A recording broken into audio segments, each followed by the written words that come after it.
Alors ouais, Chic Magazine, c'était un vieux rêve que j'avais avec Julia Tissier et Faustine Kopiewski quand on bossait chez Bi, chez Lagardère.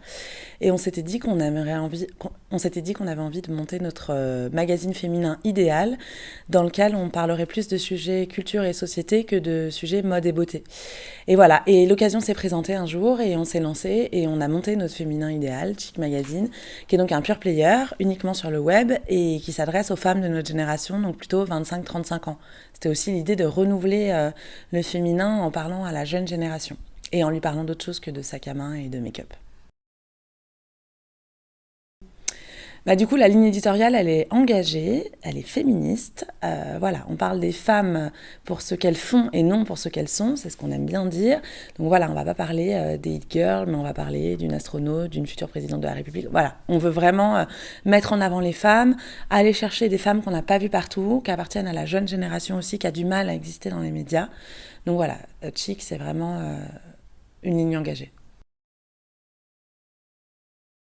Je lui conseillerais de ne pas être trop attiré par le gain parce que malheureusement pour l'instant on n'a pas de budget pige.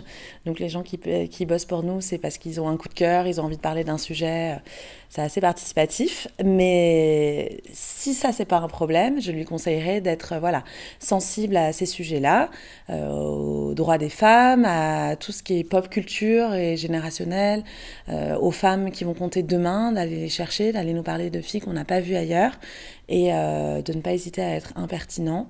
Ça, c'est aussi quelque chose qu'on aime bien chez Chic.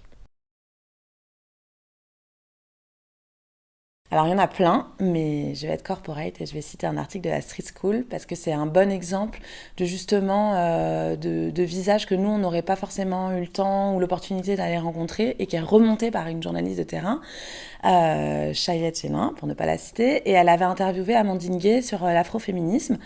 Et moi, ça a été la première fois que j'ai entendu parler de cette personnalité, une jeune femme, donc très chic, qui justement est militante sur ces questions-là en France et elle avait fait une longue interview sur ces questions-là. Et après, on l'a vu partout, cette Amandine Gay.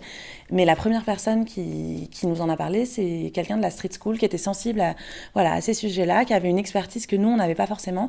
Et je trouve que c'est un bon exemple de comment les sujets monte du terrain et qu'on peut pas être partout. Nous, on a parfois des bonnes idées, mais voilà, il faut aussi se renouveler.